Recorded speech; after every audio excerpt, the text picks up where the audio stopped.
6 नवंबर 2017 को Indian forces Talha जो था, जिसको मसूद अजहर ने भेजा था कमांडर बना के, इसका एनकाउंटर कर देती हैं। अब ये जो चीज़ हुई थी, ये मसूद का भतीजा था और मसूद को इसको लेके बहुत ज़्यादा फ्रस्ट्रेशन हो गई थी। ये इंसिडेंट जब हुआ था तो इस इंसिडेंट के बीच में ही मसूद अजहर ने पाकिस्तान के अंदर रैली वगैरह भी निकाली थी, जिसमें सबके सामने कहा था कि वो इंडियन फोर्सेस से बदला लेके दिखाएगा और मुंह तोड़ जवाब देगा।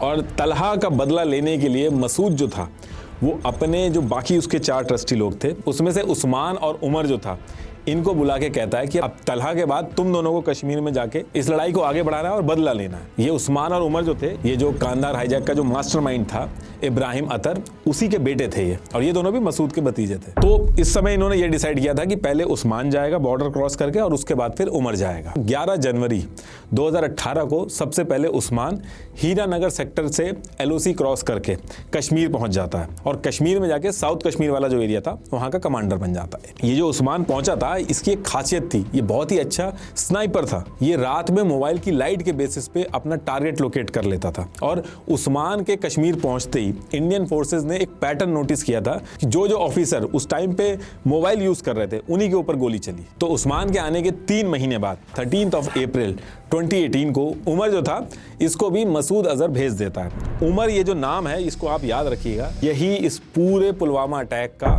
मास्टरमाइंड है। उस टाइम पे डार्क कलर पहन के ये लोग बॉर्डर क्रॉस करते थे। तो उमर क्या करता है, एक ग्रे कैल्विन क्लाइन की टी-शर्ट पहन के पाकिस्तान के सुखमल की तरफ से एक टनल का यूज करके कश्मीर पहुंच जाता है। अब देखिए, आपका क्वेश्चन ये होगा कि ऐसे कैसे इतने आराम से ये लोग LOC क्रॉस कर करके कश्मीर पहुंच जा रहे हैं, कोई रोकने वाला नहीं है क्या इन्हें? तो देखिए, LOC का जो पूरा एरिया है वो बहुत ही कॉम्प्लिकेटेड है और जैश ए मोहम्मद ने इस पार से उस पार जाने के लिए LOC के नीचे ही, ऊपर आप कितनी भी बॉर्डर वगैरह बना लो, फेंसिंग कर लो, लेकिन LOC के नीचे कई सारे 3 मीटर वाइड और 25 मीटर गहरे मल्टीपल टनल्स बना रखे थे। बीच बीच में हल्का सीमेंट का यूज करके लोग बनाते थे ताकि वो दबे ना, और एंट्री और एग्जिट पॉइंट पे ये लोग पेड़ वगैरह लगा देते, तो इन टनल्स को पकड़ना बहुत ही मुश्किल हो जाता। ये जो कथुआ और संबा डिस्ट्रिक्ट का जो बॉर्डर है, इस पूरे एरिया के अंदर जैश ए मोहम्मद ने बहुत ज्यादा टनल बना दिए थे। इसको रोकना भी बहुत मुश्किल था। और ये जो टनल थे, जब पकड़े भी जाते थे, इस टनल के अंदर पाकिस्तान के प्रोडक्ट्स भी मिलते थे जब आतंकी इसका यूज करते थे। एक बार पाकिस्तान के गुजरान वाला की फेंटा की बोतल भी मिली थी। तो इन्हीं टनल्स का यूज करके उमर जो था कश्मीर के बैनुल्ला पहुंच जाता है। और जैसे ही उमर पहुंचता है, वहां पे एक OGW था, अशक अहमद नैनगुरु। ये पहले से एक ट्रक लेके वहां पे इसका वेट कर रहा था। इस ट्रक के अंदर आटे की बोरियां थी, उसको लेके वेट कर रहा था ताकि उन बोरियों के बीच में ये छुप जाए। महाजन फ्लोर मिल थी एक, वहां से इसने सारे आटे की बोरियां भरवाई थी। तो इस तरीके से उमर और उस्मान जो थे, ये दोनों कश्मीर पहुंच जाते हैं। उस टाइम पे कश्मीर के अंदर अब्बास रैदर नाम का एक OGW था। इसका कश्मीर के अंदर आतंकियों के लिए जो सेफ हाउस अरेंज करना होता है, इसका बहुत बड़ा नेटवर्क था। और जैश ए मोहम्मद जब भी कोई POK से किसी आतंकवादी को भेजता था, तो अब्बास ही था उनको रुकवाने का और टाइम टू टाइम उनके सेफ हाउस चेंज कराने का। जितना भी अरेंजमेंट होता था, सभी अब्बास देखता था। तो उस्मान और उमर जो थे, उनका भी अरेंजमेंट इसी ने ही कराया था। उमर जो था वो 2-3 सेफ हाउस तो चेंज करता है कुछ दिनों के बाद, लेकिन उसके बाद शाकिर बसर नाम का एक कश्मीरी था, उसके घर को ये सेफ हाउस बना के रहने लगता है और यहाँ पे काफी टाइम तक रुकता है। पूरी प्लानिंग यहीं पे होती है वगैरह, सब यहीं पे इकट्ठा होता है। अभी आएगा आगे वो। अब उमर जब सेफ हाउस चेंज कर रहा था, तो एक बार ये पीर तारिक अहमद नाम का एक आदमी था, उसके घर को जब सेफ हाउस बना के रुका था, तो रूल के हिसाब से ये है कि सेफ हाउस हर थोड़े टाइम के बाद चेंज करना होता है। लेकिन हुआ ये कि उमर को पीर तारिक की जो बेटी थी इंशा, उससे प्यार हो जाता है, तो यहाँ पे ज्यादा रुकने लगता है। उमर ने इंशा को Redmi Note 5 Pro मोबाइल भी दिया था। और इस टाइम पे इन्होंने जितने भी फोन खरीदे थे, सारे के सारे बिलाल बदगाम के गुलशन मोबाइल शॉप से खरीदे थे। और थोड़े ही टाइम बाद इंशा जो थी, उसको भी अपने मिशन में शामिल कर लिया था इन लोगों ने। ये उस टाइम की फोटो है इनकी। अब दूसरी तरफ आदिल जो था, उसने भी जैश ए मोहम्मद ज्वाइन कर लिया था।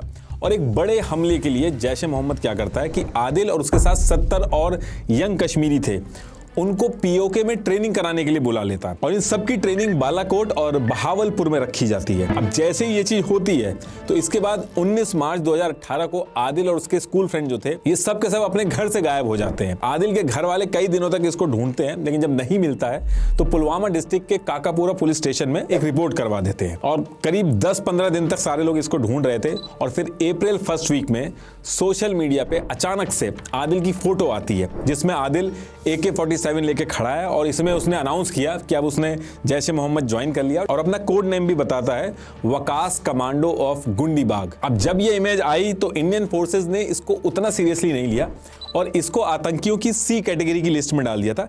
ए कैटेगरी वाले ज्यादा डेंजरस होते हैं, सी कैटेगरी वाले उससे कम डेंजरस होते हैं। लेकिन ये सी कैटेगरी का जो आदिल था आगे चल के बहुत बड़ा धमाका करने वाला था। अब इसके बाद आदिल और उसके दोस्त जो थे वो पीओके में पहुंच जाते हैं और पीओके में पहुंचने के बाद इनकी स्पेशलाइज्ड ट्रेनिंग स्टार्ट होती है। और जब ये पूरी ट्रेनिंग हो रही थी तो उस टाइम पे इनका जो ट्रेनर था वो था अब्दुल राशिद गाजी। और जब भी ट्रेनिंग स्टार्ट होती थी तो इनकी मर्जी होती थी कि आपको कौन सी कैटेगरी सेलेक्ट करनी है। दो कैटेगरी होती है, इस्तिशादी और दूसरी होती है इंगिमासी। इस्तिशादी में आत्मघाती बॉम्बर की ट्रेनिंग मिलती है और इंगिमासी में आत्मघाती फाइटर वगैरह जो होते हैं वो सारा काम होता है। आदिल जो था इसने इस्तिशादी वाली कैटेगरी सेलेक्ट की थी। यहाँ पे इसको वगैरह बनाना सिखाया गया, लोडेड आरडीएक्स के साथ गाड़ी चलाना सिखाया गया और पूरी ट्रेनिंग इसकी कंप्लीट यहाँ पे कराई जाती है। और ये जब पूरी ट्रेनिंग चल रही थी तो जो अब्दुल राशिद गाजी था जो इनका ट्रेनर था उसको आदिल सबसे ज्यादा पसंद आता है, क्योंकि एक तो इसके अंदर बाकियों से ज्यादा नफरत थी इंडियन फोर्सेस के लिए, दूसरा ये अपनी जान तक देने को रेडी था। और जहां पे जैश ए मोहम्मद की लीडरशिप अटैक करने की सोच रही थी आदिल वहीं का लोकल था तो इसको चप्पा चप्पा पता था। तो जब आदिल की भी ट्रेनिंग पूरी हो जाती है तो आदिल भी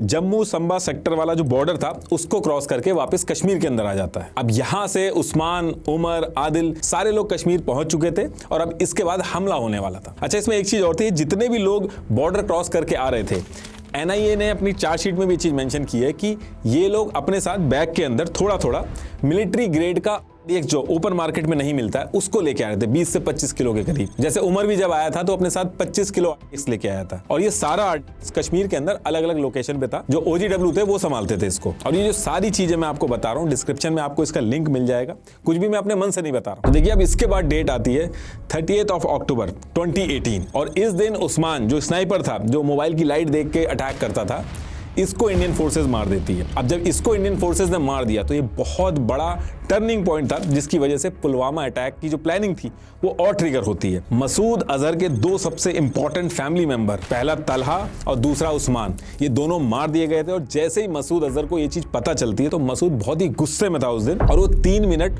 49 सेकंड का रिकॉर्डेड मैसेज भी भेजता है उमर को। इस वॉइस नोट में बेसिकली यही कहता है कि अब वेट नहीं करना है, बदला लेना होगा जल्द से जल्द। और